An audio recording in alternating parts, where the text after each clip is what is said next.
MBA with a focus on entrepreneurship. He has worked in many different countries for 10 years and is now working with a startup and is active in supporting and mentoring small startups to help them grow and succeed. Mr. Gawande has knowledge of the culture and markets of India, Africa, the Middle East, and North America. Today, he's going to speak on how to start your entrepreneurship journey with almost zero resources. Welcome to the call, Mr. Gawande. Please go ahead.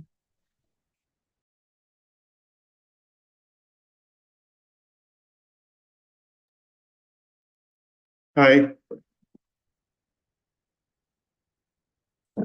thank you for inviting me.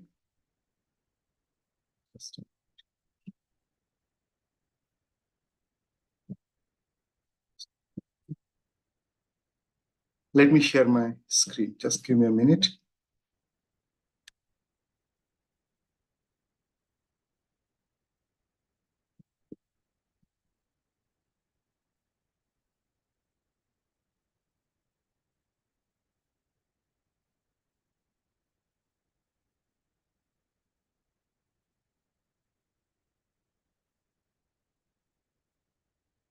Am I already sharing my screen?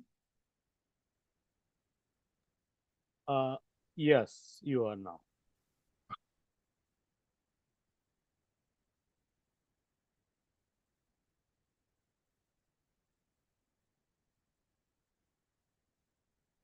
Okay. So this is still going to be an entrepreneurship 101 level discussion. So first, I would like to start with a disclaimer. I will tell you just a short incidents. For example, me and my wife, we went to doctor maybe around 10 years ago. And at that time, it was just a general checkup. So my blood pressure was a little bit higher, I think around 124, 125. And then my wife's blood pressure was a little down. So the doctor told me to eat less salt in my daily diet, while the same doctor, after 5 minutes, told my wife to eat eat more salt, little bit more salt, so that her blood pressure elevates a bit. So what I mean to say is every person or their company will need different solutions based on the requirement. But I'm trying to cover here some general requirements, or I'll say general tactics and strategies, so that most of the listeners will benefit. Okay, so first thing, when we talk about entrepreneurship, I would like to discuss is the difference between different groups. So for example, we have employees, which basically work for salary. So second group is self-employed people, which basically both of these people, they work directly. Then third group is business, basically those who have their own business, and big business, they own business. And third one is investor. Mainly we talk about, say, stocks or owning shares in companies. So this is the first thing I wanted to explain. So what exactly is entrepreneurship? So definition of entrepreneurship is the process of creating, developing, and managing new business venture, typically involving innovation and the taking of risk. So here I would like to mention one thing. For example, those people who have huge money, they can directly start some business or purchase some business. But entrepreneurship is for someone who want to start new business and might not have resources readily available or already working. Just a minute, let me try to disable these captions.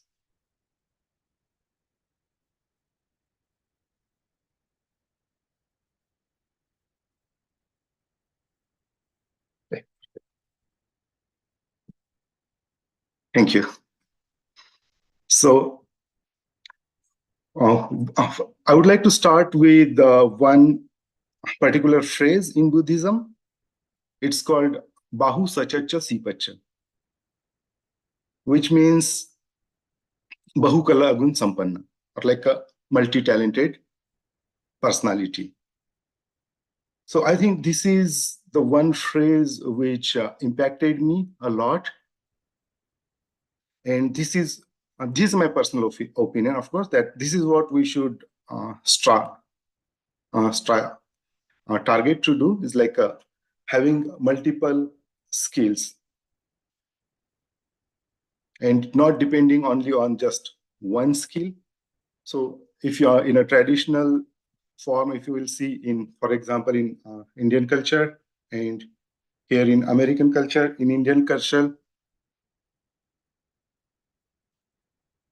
the system is based on, like social system is based on the person of particular caste will do only one task, and multi tasking or multi-talent wasn't allowed.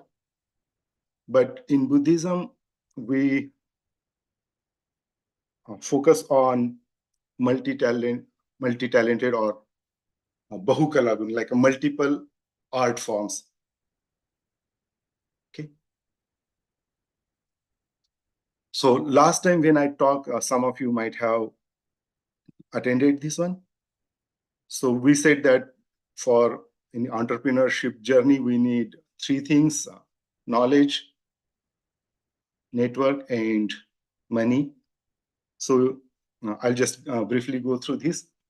For knowledge, of course, like don't take your knowledge from entertainment platforms. Take your knowledge from the actual knowledge providing platforms. Second thing is network. So build your network intentionally. There are different ways or different areas in which we can build network. For example, when you evaluate your network, you can check, do you have someone guiding you in your in your career? Do you have someone to help you in social aspect? Do you have someone who is guiding you or able to guide you in your family life? And do you have someone who can help you, for example, or you have connections or network in political area or other independent professionals, for example, accountants or lawyers? So those generally we can keep here differently, and we can say like how deep or how big connections we have, or like if we don't have anything, we can try some deliberate actions to develop those connections. Then this one we discussed briefly last time is a graph of entrepreneurship. So in different, of course, like a different listeners might have different I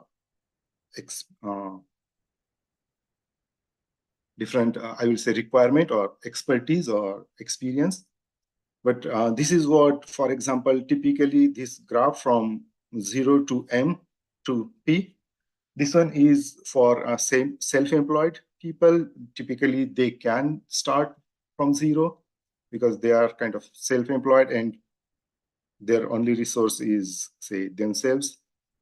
And they can start with minimum resources, typically like less money. and then the profit is really high initially, but after some time, it saturates in the sense that they literally cannot increase their say revenue or profit after certain time, because it will be restricted by their physical or their resource limitation. But if you will see this other graph from Q to R, that's the graph for big businesses, where they are not limited by or restricted by their physical, their resources. They know the ways to multiply their resources. So for example, if we'll say here one example, just random example, what's coming to my mind is, say, for example, coffee shop. So maybe one typical person who owns, say, coffee shop or chai stall, they will need, or they can start that particular small business, small setup with minimum investment. But after a certain time, they won't be able to go beyond certain number. Maybe in a day, someone can sell like 100 or 500 teas. But and even if it's like a most famous shop, they won't be able to multifold this. But in case of big businesses, they might. So the best option for this big business will be to create a franchise and of the same product, create a franchise and open it at multiple locations and expand it rapidly. So that way they can literally multifold the revenue and profit.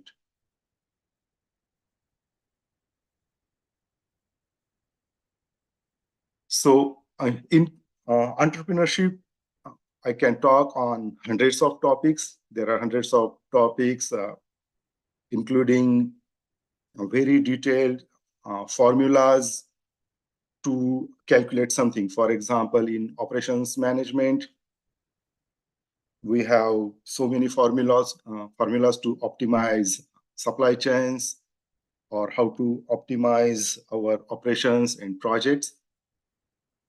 But on this particular session, we are going to talk about resources and how to start your entrepreneurship journey with almost zero resources. That's why I said almost, not with zero, because the at least one minimum resource we need is, for example, person who wants to start his or her entrepreneurship journey. So you are going to be the ultimate resource in your entrepreneurship journey. So typically, entrepreneurship is not more on classes or lectures, but rather more on a hands-on practical kind of things. So for example, the question I will ask is, what are the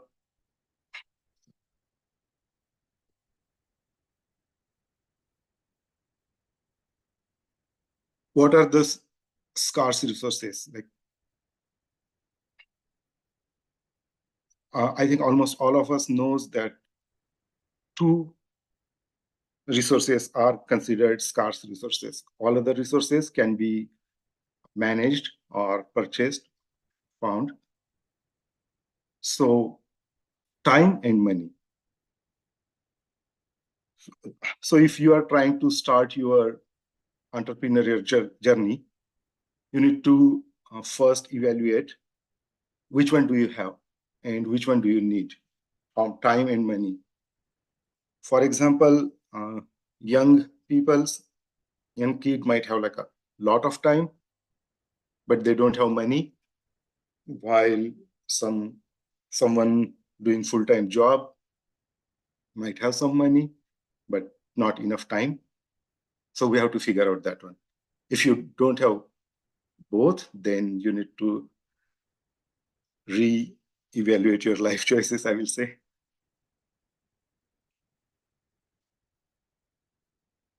Okay, so for resources, can you purchase or exchange one resource for another? For example, in case of job, we spend time to earn money. And in services, we spend some money to buy back time. So time and money, they are kind of exchangeable. We cannot, of course, buy back time from past, but in the present or for future, we can like buy back time using services.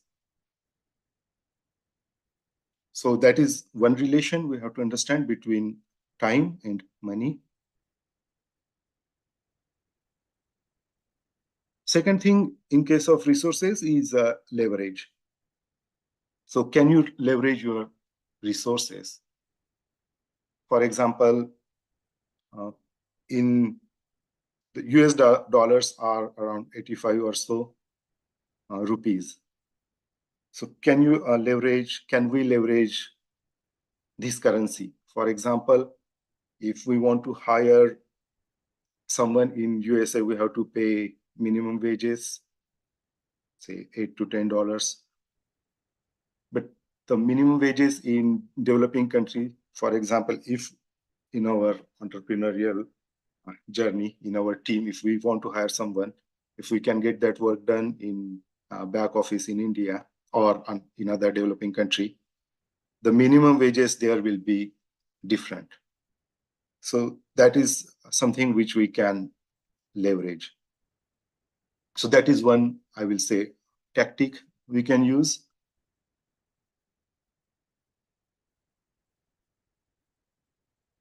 Another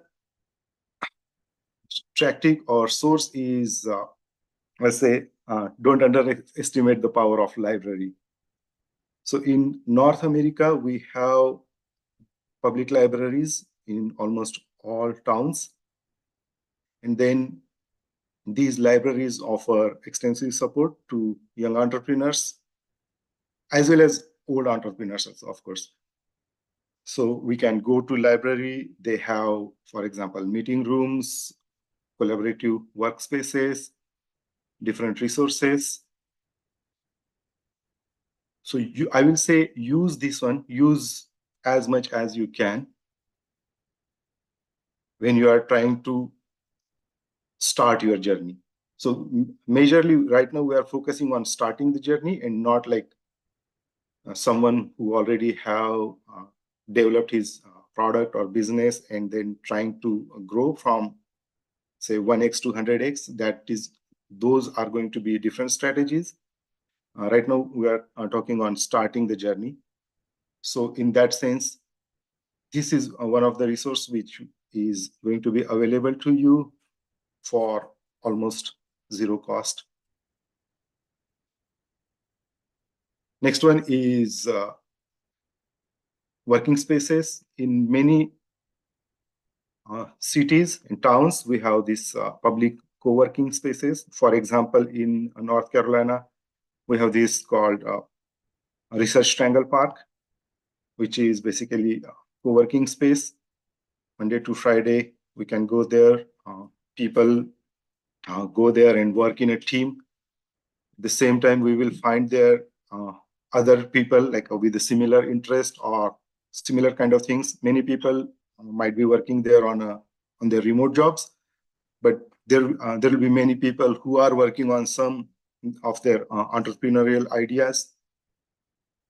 So we can leverage that one.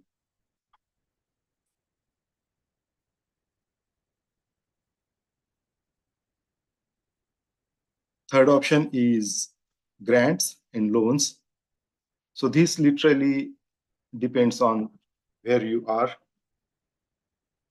in which I will say city. I'm just trying to move this toolbar. Okay. In which city you are, based on that. For example, in North Carolina, biotech, NC Biotech. They have flash grant every quarter. It's around 30,000, 37,000, and we can apply and people will get. So that way, similar to this, I think almost every university has some grants. Many towns or counties, they provide some grants, and state governments and federal governments. They provide different grants. So this is one of the source which entrepreneurs can use to begin their journey. Another option is loan. Do I have a slide for loan? Okay, no. So another option is loan. So many agencies provide interest-free loans, mainly with the government's support. So people can use that one too. Another option is we call it bootstrapping, which basically means borrowing money from your family and friends and relatives. This is not going to be like a big money. Plus, we call this dumb money compared to smart money, because when someone helps you, your family member or a relative or your friend, probably they will be able to provide you money, but not any expertise or knowledge in your entrepreneurial firm. So it's little bit, we need to be careful while borrowing money from relatives and friends. First thing, yeah, it's rather than entrepreneurship, I will say it's more on relationships. So I'll not discuss much on that. Second, okay, next option is crowdfunding. Crowdfunding is the way we get our fund or collect our fund from crowd. There are different ways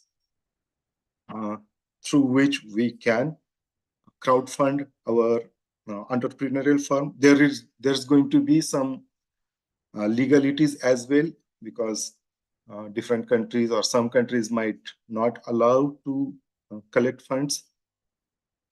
But for example, one of the examples comes to my mind is during beginning days of Awaaz India TV. They did a lot of crowdfunding. And today we know, like after 10, 15-ish years, where they are.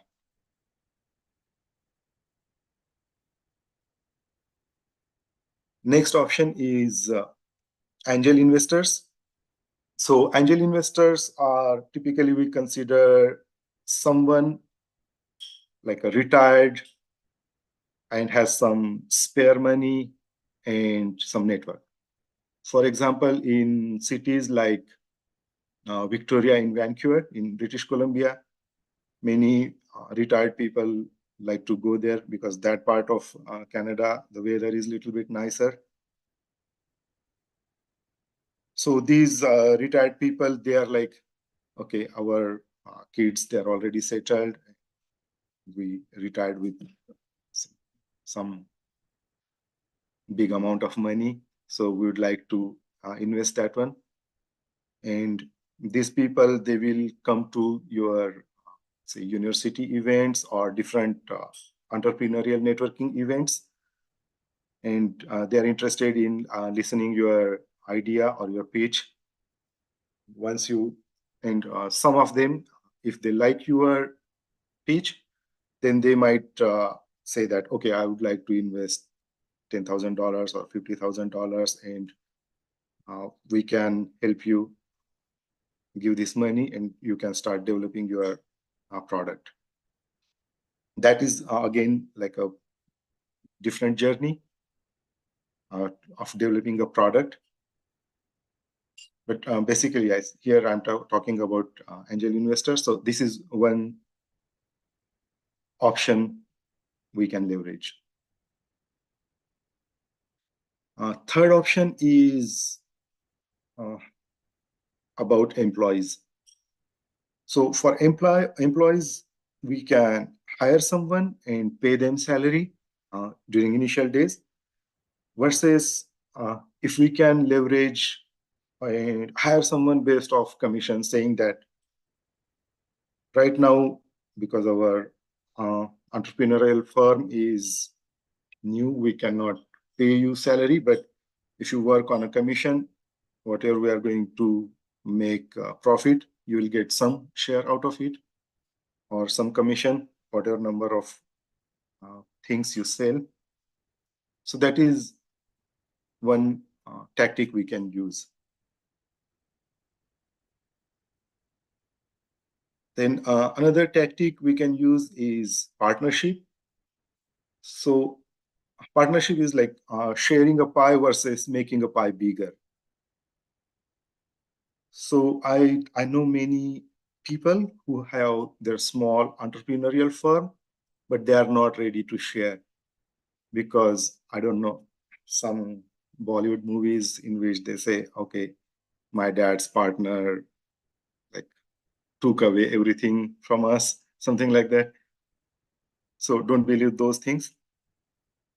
So partnership is not about sharing your entrepreneurial idea, I will say, but rather it's like making it bigger. So, for example, if someone trying to start uh, on a software or IT side, but they need an expertise in marketing or selling, then they can make partnership with the person with those kind of skills. So you have some diversity in a team, as well as that other person or other partner will help you to grow your firm. Another thing in a partnership I have heard from few people is like, people always think a partnership as a 50-50 partnership, but it's not like that. Partnership can be like a 5% or 10%, or the best strategy I have seen is where someone will say that whatever value you bring in, that much percentage, and it will be evaluated every year. So for example, someone comes in as a partner and helped, but next year the person got busy and wasn't working. And if we have some document on which we have shown him or her as a partner, but he or she is not working, but still getting like a 50% or some percent of share of the company, that's not going to be fair. So that's some proper legal documentation should be there. But this is one strategy we can leverage. And one example I would like to give of one person. He was doing his regular job, 9 to 5 in IT. Then after 5, he will come back from office in work, and then he will find some contract jobs in Upwork for US or European clients, and will work after that for 6 to 8 hours. From that, he built his own company, IT company, initially of 5 to 10 engineers, then did partnerships, grown it to around 200 engineers, and then made an exit within 10 years. So things are still possible.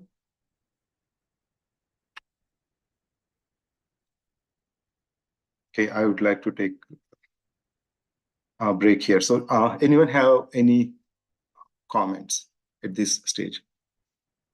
I think we can write in a chat, right?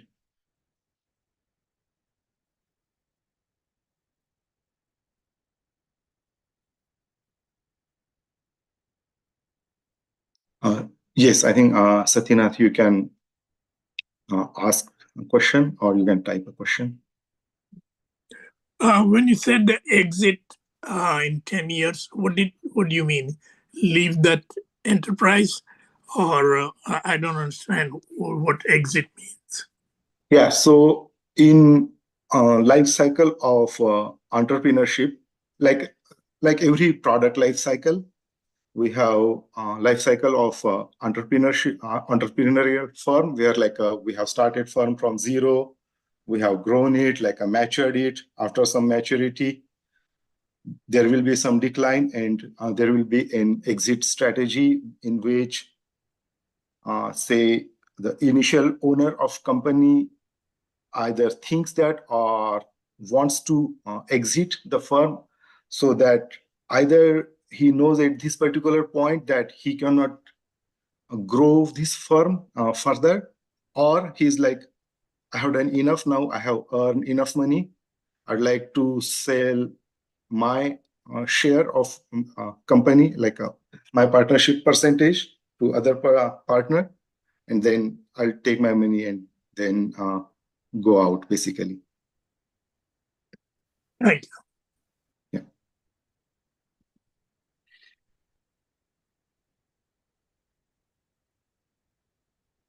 Okay, anyone else? Any particular question on different tactics we used for generating, I will say, or revenue, or not revenue, resources?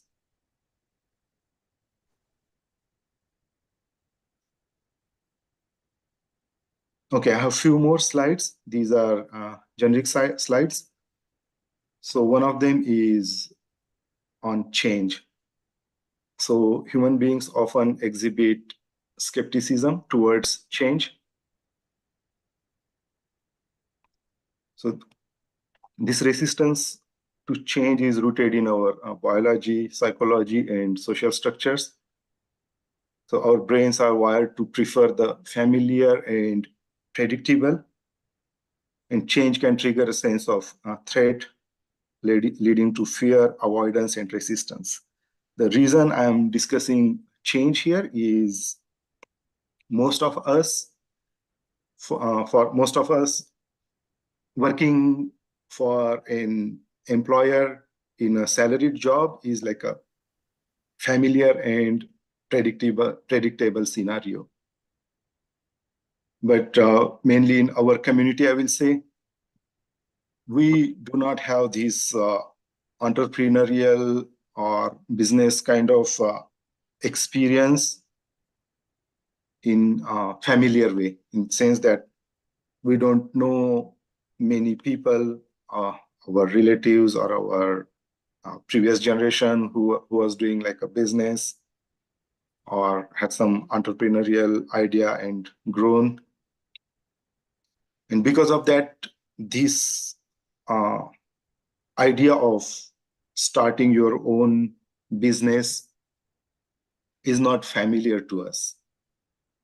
So I think, or I believe that because of which many of our colleagues, I will say, are not taking step to start their entrepreneurial journey, because that's not familiar to us. So if people understand the concept of change, it might help them to start their entrepreneurial journey.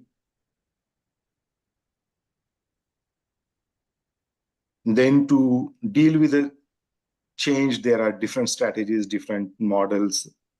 One model they frequently teach in university is Carter's 8-step change model, where first step is create urgency, which is a little bit relevant in the sense that whenever there is urgency, then only people want to change or people change. Okay, and that's it from my side. Again, disclaimer, every person or company will have a different solution based on your requirement, but these are the general ideas I shared. Okay, let me know if you have any questions or if you want to discuss something in more detail, as well as you can write me in this email. Thank you for Thank that talk, Mr. Gawande. It's sure to help and inspire many of our ANA members. If anyone has additional questions, please raise your hand.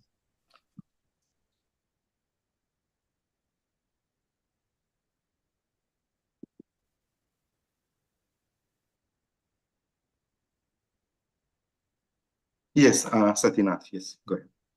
Yeah, I'm sorry I didn't hear your introduction. So, like, what are you doing? How much you have used these concepts in your own entrepreneurial, ways? Yeah, so, okay, anyone else has any question? So one thing I always, I will say, discuss or say is, we call it like a half-baked stories of self-experience.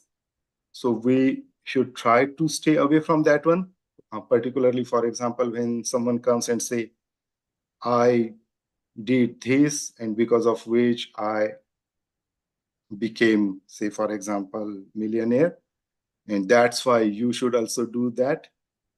So in uh, academic sense, I will say we try to stay away from that one, because not necessarily that if my experience, what I have done is going to be the same, useful to other person. So that's why we always try to use strategies which are more useful to the person who is going to require that one. So that's why, like, I don't typically share like my journey. That's going to be a different thing. But yes, in my introduction, I have done my MBA, like Masters in Business Administration in Entrepreneurship from Canada.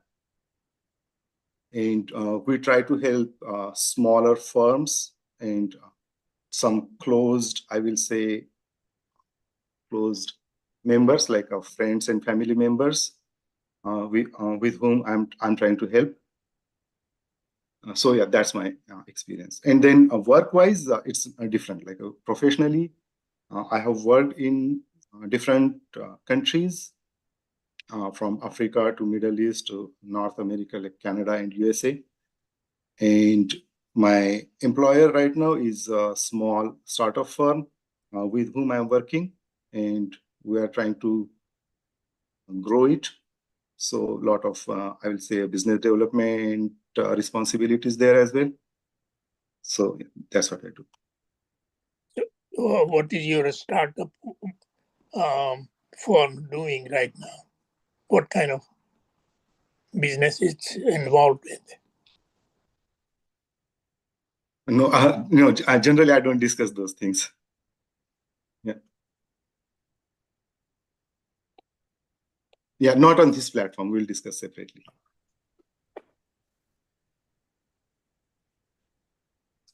Are there any more questions?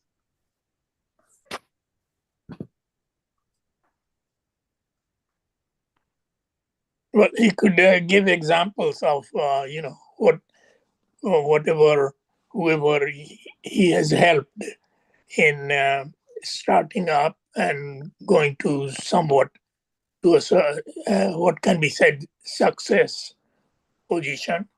I mean, he gave a step by step formula for starting up. So he could give examples that we helped without identifying, without naming that company, to grow from zero to somewhat whatever. Yes, definitely.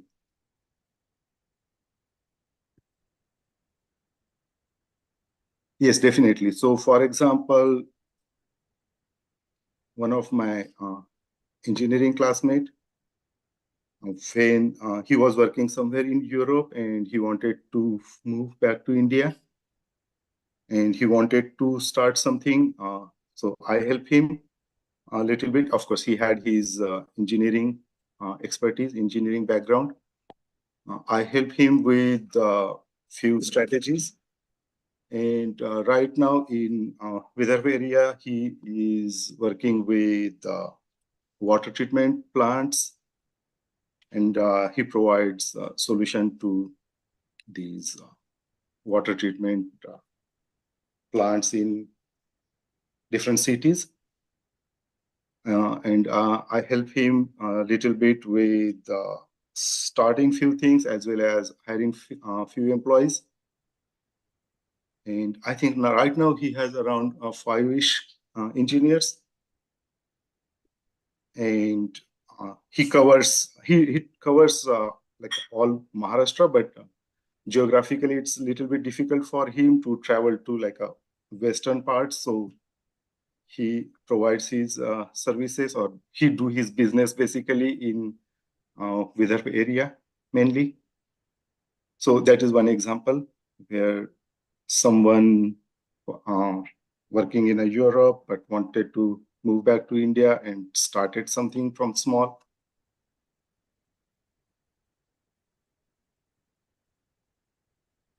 Thank you.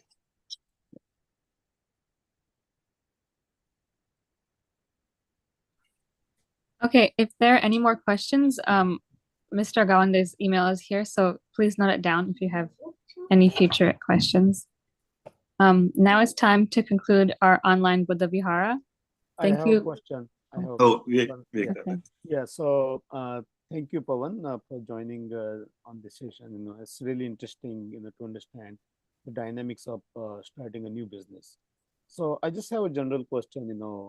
What are the risk factors, and what should new entrepreneurs start by thinking as a risk, and how long one should stay in the business until they start picking up, if you're a new startup. Yeah, so for that one, we have one term. We call it like a how long someone can bleed before dies. So in any entrepreneurial journey, so your firm, how long it can bleed before either it dies or before it shoots up exponentially. So one example, the previous example I gave for a person who started his IT company. So he's like, I think around 2 or 3 years, he was getting minor jobs on Upwork and doing in a contract before it really shoots. So for him, it took like a 3-ish years. So depend on that. But what we have seen is the one strategy when we discussed in different scenario, one strategy we always say that continue your regular day job and put some effort parallelly. This is particularly for people who are already employed. And parallelly keep working on the on your idea or your side business. And once you find that, okay, it's picking up some momentum, then you can switch. And sometimes that's going to be like a year or 2 years. Sometimes it might be 5 years. So based on that. So it depends on how long someone can lead. Yeah, thank you again. And also I wanted to ask a couple questions. Since you mentioned in your segment as well, during your presentation that our community doesn't have the business background. How do you encourage, what strategy, and what risk factor, is there any standard mantras? I know it's not a standard in business, because it's always not a steady like an 8 to 5 job. How would you encourage and what suggestions would you give the new budding entrepreneurs to jump in, and dive in a risk area? How do you bring confidence in that type of population who thinks otherwise, I should jump in the business, and but I'm contemplating, should I not, how do you encourage and bring confidence in those people? Yes. So for that, one thing I try to figure out is we call sweet spot. So is a sweet spot in the sense that at what particular age or stage in your life you are, and what exactly you can risk. For example, someone in their early years, like 20, 25, the youth can take high risk because their parents probably still not retired and provide them with some basic financial support. Then next stage is like, for example, someone married with kid. That stage is going to be a little bit difficult because we have that particular stage has more responsibility and expenses. While later in the stage, as I said, many angel investors, once they are retired or once the kids are independent, at that particular stage in life, people can also come back, and even if they are not doing like a active entrepreneurship, but they can do passively, like supporting some young team who are trying to start their entrepreneurial journey. So these in latter stage people, they can come up and say that, okay, we can provide you little bit of money, but as well as the network they have developed over the years. So risk taking again, depends on what stage of life that particular person is.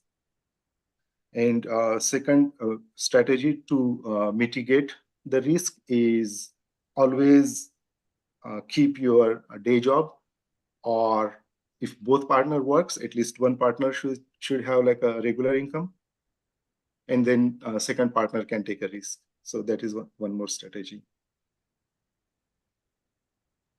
So you did say that, jumping early stage, early age, really beneficial. You can see the growth, you can see the ups and downs in the, like in your life cycle, basically. Yeah, I just from my perspective, I just started very late. I started my business, I would say, somewhere in the mid 40s, and the risk taking initially was always a challenge. As you said, continuing the regular job plus doing a job on the side by side.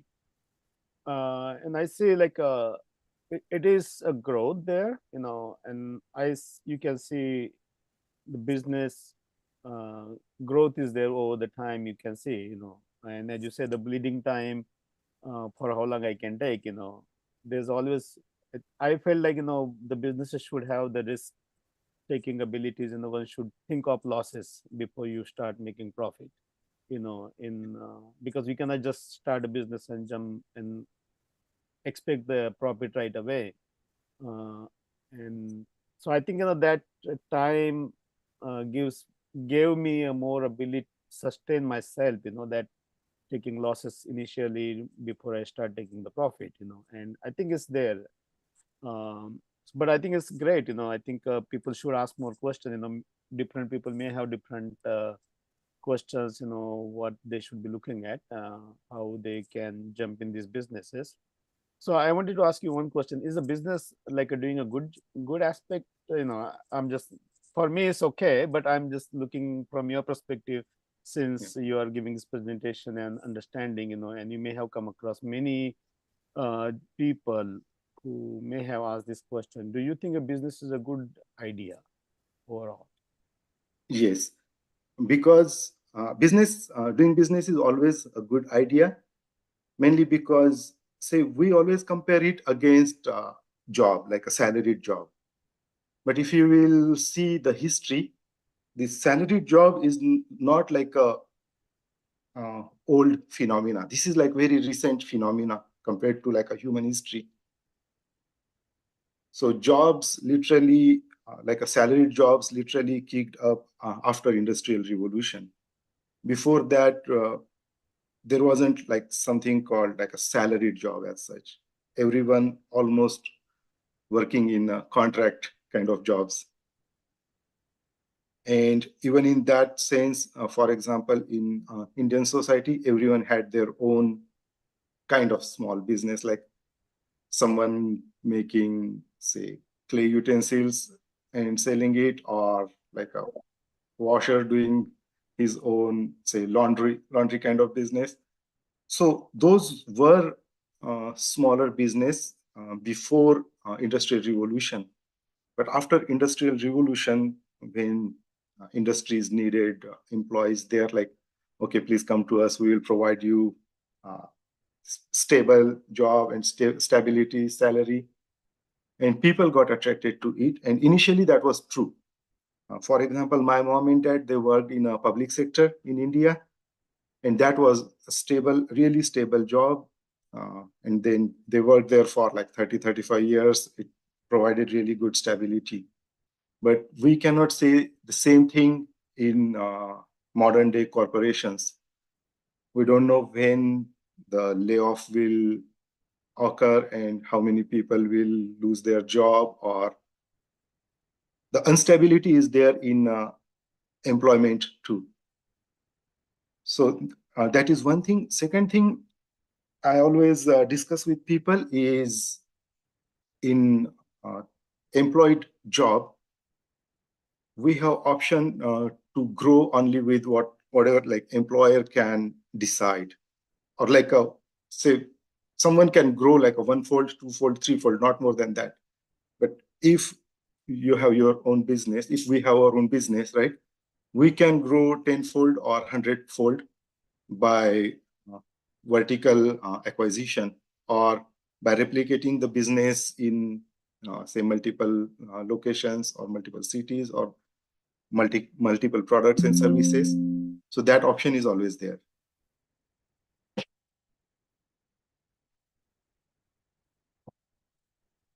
Yeah, So that's why I very always much, say, yes. yeah, it's good idea. Yes.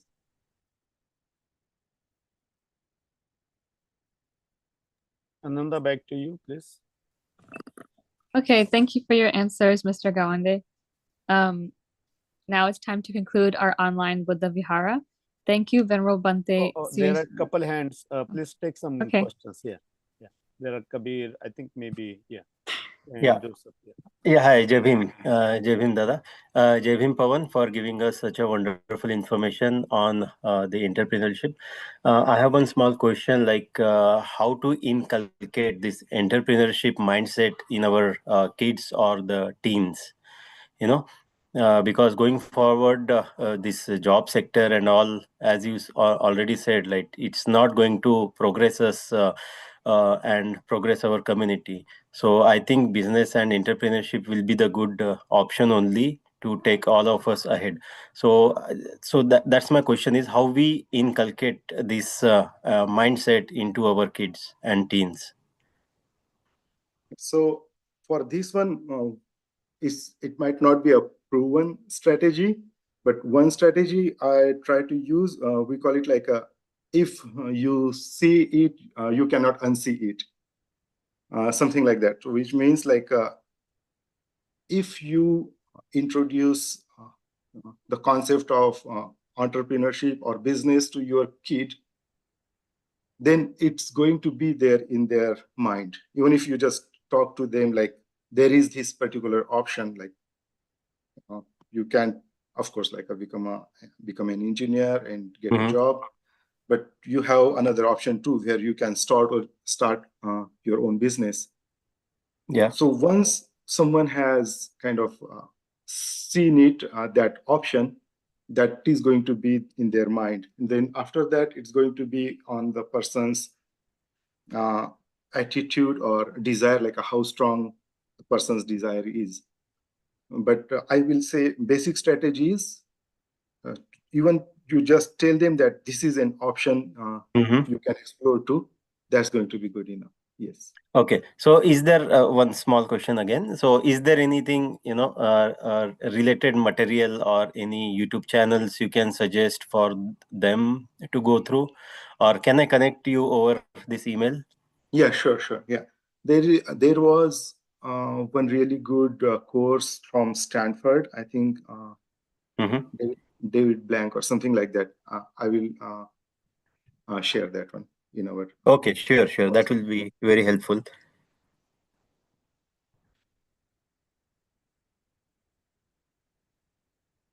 Hey, I have a question. It's Joseph.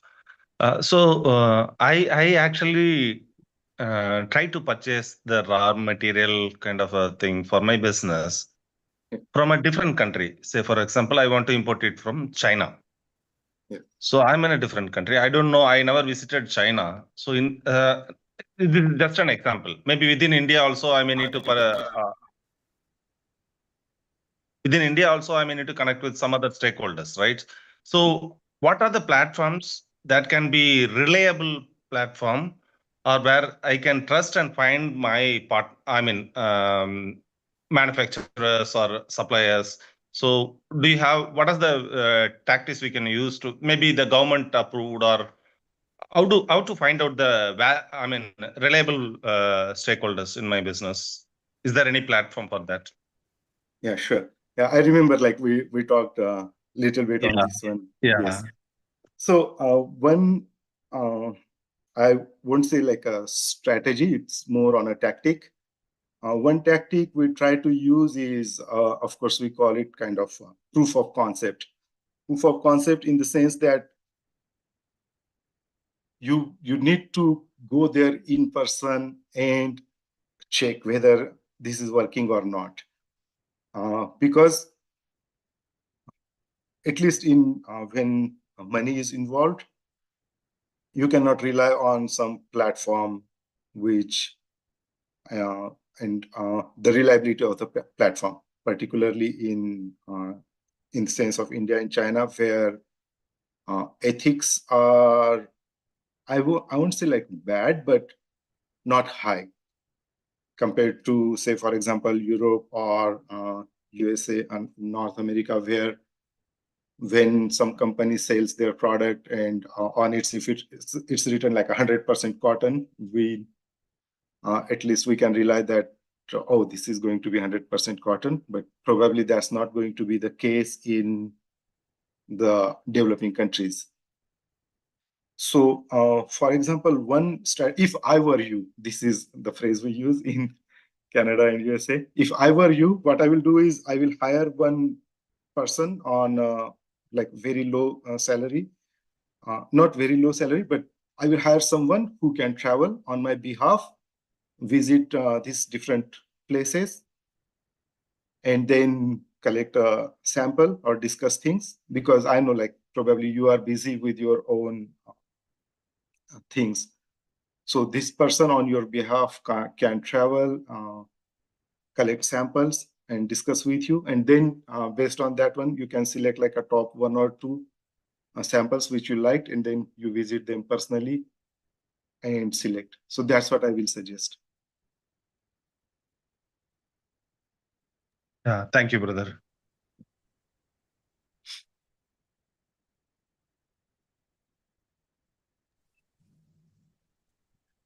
We have one more question in the chat. Within India, what I used to do, no, I used to first check with the government See, in every, say for example, in Tamil Nadu, every district, we have industrial estates. Run by government. Okay, so it means we have manufacturers specialized in that industrial districts. So I used to try to pick some suppliers over there, a manufacturer over there. That is within India. That is one reliable thing. I use multiple things, but I am lagging in connecting with international sources. It's where my question is. In India, we have some other. I don't rely on social platforms, as you said, but I'll go with government registrations and overall part of that industrial estates. That's how I used to pick. So, is there a way like a systematic thing or reliable thing when it goes to international?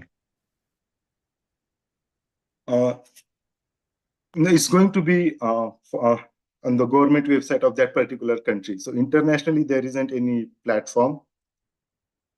There will be some platform like we have, for example, B Corp or some platform which actually certifies the product and give their branding. For example, in India, we have ISI brand, for example, or Agmark, Yeah. which certifies brand saying, okay, this is certified by our agency. So there are few international brands like that. But again, it depends on that particular country if they have something like that. I haven't looked into the, say, clothing segment in China. But yeah, we'll need to spend some time to figure But out this that. is a good advice from you, like a branding thing. There is a negative aspect also. When you go with brands, maybe cost will be more, but the ISI kind of certification is what we need to look. So that's a good thing. I'll check. Thank you, sir. Thank you.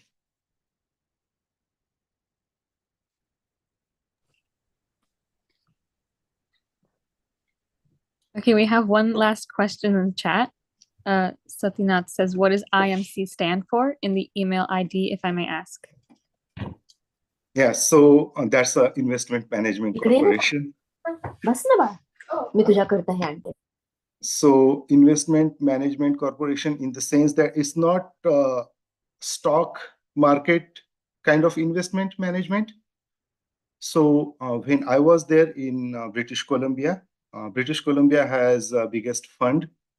They call it like a BC IMC or BC. Now they changed the name, BC Investment Management Corporation, in the sense that what they do is they have this pension fund of the employees. And this particular pension fund, they invest in real things, not on a stock market. Maybe like a 5 to 10% of their portfolio is on a stock market, but 90% or more than 90% of their portfolio is in real things. Like they own these big buildings in downtowns, which they rent to people in offices. And based off that, they make money, or they invest in some manufacturing companies, and based off that profit they earn, and that's how they make money. And that's what actually the real investment is. Means that's what I believe is the true investment management, not like playing in a stock. I will always think it as a gambling. And so in a long run, that's an idea that investment management is going to be, say, from our community mainly. If people, they want to invest, we can collect, say, for example, 10 or 20 people can come together, create one small fund, and based off that small fund, for example, we can own something such as, say, for example, a gas station, or I think one more thing I thought was like a small construction company where like 4 or 5 engineers are working. We are creating jobs. And then these people, when they build something, we sell it and then make a profit. So it's a long plan. It's a long journey. It's going to be a long journey. But that's the ultimate plan somehow. Sorry. Yeah, I spilled the beans, right? Yeah. Pawan, I know you talked about a lot about, the entrepreneurship. You didn't touch upon the funding part, what are the options of funding available by the banking or the government sector, like in small business administration examples. Are there something availabilities as such? Oh, you did talk about the loans. Okay. Yeah. What are the aspects of the small business administration, where the loans are available from the governments? Do you know who qualifies, and who doesn't? SBA has some options. So when I think when I was researching, they said that SBI do not provide direct loans. They provide loans to agencies, and then those agencies provide loans. That is one thing I know. And then second thing I know, I remember, I don't remember the exact term. It was, I think, DDD or something, some kind of loans they provided during COVID, like almost interest-free loans. So I can. Yeah, but that's gone. That's over. That's not in. Okay, yeah, that's over. Yes. So it is over. So that's all. Yes, those kind of agencies, but I will need to research a little bit and find out exactly which ones are those ones. Yeah. All right then. Thank you very much.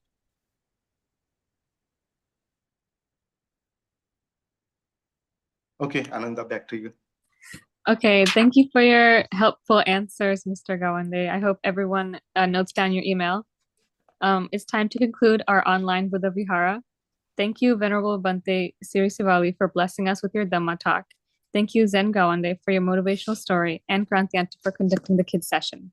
Many thanks to our guest speaker, Mr. Pawan Gawande, for your talk on entrepreneurship. And thank you to all the participants who joined today and plan to join next week. With this, we conclude today's online Vihara. Thank you, Namo Buddhaya, and Jai Bhim. Okay, thank you, Nanda.